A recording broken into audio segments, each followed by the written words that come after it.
Good morning, Dawgpound South campers.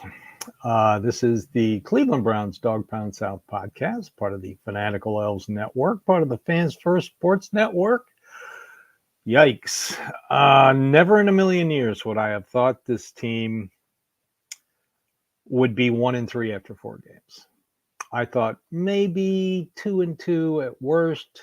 I thought they might lose to Dallas, you never know, and they haven't won in West Coast time since 2012. So I thought, all right, But then I thought they'd right the ship after the Raiders game and get back to their winning ways. But right now, it doesn't look like it, does it?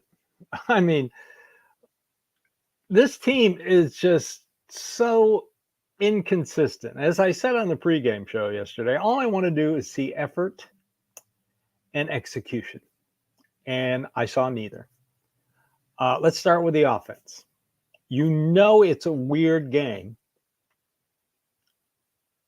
when you lose and the best player on the field is Deshaun Watson. I know people don't like Deshaun. They're going to blame him for everything, but come on. If you look at it unbiased, he was the best offensive player for the Browns yesterday. Did he make mistakes again on fourth down in the second half? Yes, he did. I don't know what has happened to our critical fourth down play calling. But come on, Kevin, you got to put your team in position to convert those. Yeah, and I know last year you had on short yardage, you either had Harrison Bryant, which who now plays for the Raiders, or you had Kareem Hunt line up in the Wildcat. And just like the Philly tush push, teams couldn't stop it. Remember the last play of the Colts game last year? What was it? Kareem Hunt. Everybody knew it was going to be Kareem Hunt. They still couldn't stop it. Now, am I saying they should have kept Kareem Hunt? No. But you've got a bigger hammer, a battering ram of a running back in Foreman than Hunt. Why not give it a shot? I mean, don't bring in James Winston. Don't bring in DTR. I know they can't bring in DTR because he's the emergency third string quarterback. Just let's try it. What the heck? What's going to – you're 1-3. It's time to start trying new things. On defense, I know the turnovers thing is just killing this team, and I have a feeling the lack of turnovers is what's causing my biggest concern, which is the lack of tackling. I think they're going for the ball too much. I think everybody's telling them, hey, you haven't had turnovers. You haven't had any turnovers. And so what do? They see the guy running at them, and instead of shouldering up and tackling the guy, they're going for the ball. They're taking an angle to get the ball away. I mean, that was a great defensive score yesterday. That was a defensive end, Isaiah McGuire stripping the ball and Ronnie McLeod picking it up and taking it to the house. I love it. I didn't love the fact that our kicker can't kick an extra point all of a sudden. This happened last year with Dustin Hopkins. Late in games in the fourth quarter, he would miss extra points. But last year, the ball bounced the Browns' way, and they still found a way to win. But this year, no, you're not getting the breaks. A lot of attention is being put on the holding call with about 10, 11 minutes left in the game that negated a great touchdown, a great play call. Kevin, that was a good play call. I mean, look how open Amari Cooper was. It was ridiculous. There's nobody around him. But here's my thought on this. Yes, did Nick Harris hold? Yes, he did. Did I see worse holds during that game and in previous games than that? Oh, by far. Just run a highlight reel of Myles Garrett, and 99% of the time you're going to see the offensive lineman holding him. So Nick Harris, don't make those mistakes. DeJuan Jones is there is just something wrong with his style. I know he appears overweight, and he probably is. I know he's pushing 4 bills, and when he should be only weighing about 380, 370. But he is just whiffing.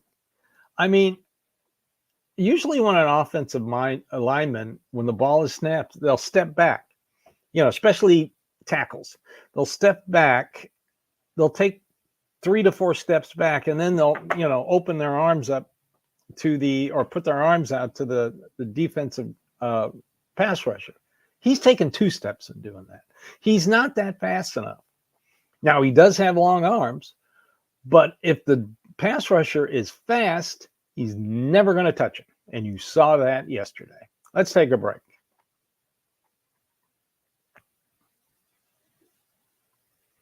Okay, so 4 games in, they're 1-3, 1-1 in the AFC. They haven't played an AFC North game yesterday, and I watched while I was waiting to have my afternoon and evening ruined. That's why I hate these games. I'm a pull the Band-Aid off type of guy. If you're gonna suck at noon. I mean, not 3:30 in the afternoon. So I watched the Steelers game on one screen and watched the Bengals game on the other. The Steelers, still great defense. Something clicked in Justin Fields. He fumbled the ball, and the Colts got it. And all of a sudden, he became Superman after that when he got back on the field. He just came up short. For something clicked in his brain and clicked on the offense. And they almost came back and won that game. And let me just tell you, Joe Flacco, boy, bye-bye. No, glad you're gone. Yeah, he got hammered. Steelers just ate him for lunch. Against a good defense, no. Also, the Cincinnati game, their one thing that I think the Browns could do to them, if the Browns would ever commit to it, would be to run the ball. They still can't stop the run. But offensively, they're clicking. They were clicking. I know it's the Panthers, but they clicked on offense. So, and of course, we all know what happened with the Baltimore Buffalo game. So it appears that the top 2 teams, everybody thought, Baltimore and Cincinnati, are finally getting their you-know-what together. Pittsburgh is still humming around at 500, and if they finish 9-8, they're more than likely going to make the playoffs, because that's what happens with Pittsburgh. And the Browns are 1-3 and have no clue what the hell's going on. And it's repetitive. They start the game. They get the ball first. They go on a long drive. They get a touchdown. They chew up more than half a quarter. I think it was like 9 minutes yesterday. 16, 17 play drives. Deshaun Watson was 8 for 8 on that drive. He had some key runs, and they go down and get a touchdown. And then that team, for some reason, nobody's watching, it just disappears. It's gone. Where'd they go? And some other team comes out, and they spend the entire rest of the game, second and third quarter, shooting themselves in the foot. Then they get in the fourth quarter, and like last week's game against the Giants, they're still close. And they have an opportunity more than once, 3 times yesterday, same with the Giants, 3 times, to go down and score. Of course, the missed extra point loomed large as the announcers kept repeating and repeating and repeating and repeating. And a field goal would have, who knows, if they had gotten into overtime, by that time, the defense has kind of righted itself, and we're playing more aggressively and better effort. And the offense, if they could have gotten down and gotten the field goal, tied it, and the Browns and Raiders go to overtime, I think the Browns would have beat the Raiders in overtime. I really do. So now we're 1-3. And here's the scarier part. This is what really, really bothers me. We're 1-2. And the 1-3. And our 4 opponents that we have played to be 1-3 are 5-11. This was the easy part of the schedule. Not anymore. So what do they need to do? You would hope after 4 weeks that the rest of the team will wake up. They go to Washington to play one of the best rookie quarterbacks in the NFL this year. He has Jaden Daniels has converted the most first downs of any other NFL quarterback. 63 first downs. Number 2, 62 first downs is the guy who plays for San Francisco. So that tells you what kind of rare air this kid is in. Washington's defense, not the greatest in the world. I'm going to be doing an in-depth on it. Look for my article probably next Saturday in Fans First Sports Network. But their offense is kicking it right now. So this will tell me if this team is going to wake up or not. And it starts with the coaches. They all need to look in a mirror because right now all 3 are being outcoached. Kevin Stefanski's being outcoached. Jim Schwartz is being outcoached. Bubba Ventrone is being outcoached. Now, are they going to fire anybody? Hell no, they're not going to fire anybody. Are they going to fire the offensive line coach? No, they're not. That's ridiculous. And don't bring up Mike Vrabel's name. Just don't do it. Mike Vrabel was 0-2 versus Kevin Stefanski, and he never developed a young quarterback. He had a young quarterback who's now starting for Green Bay. So don't bring up Vrabel. No one's going to get fired. That's like in baseball when the team goes into a slump, everybody says, fire the hitting coach, fire the hitting coach. No, that doesn't happen. And it's not going to happen here. They have an opportunity still to right this ship. And I hope we read this week that the Browns have a players only meeting. I think that's what they need right now. Usually I'm not a proponent of player only meetings, but excuse my language, but they need a sit down, closed door bitch session with each other. They do.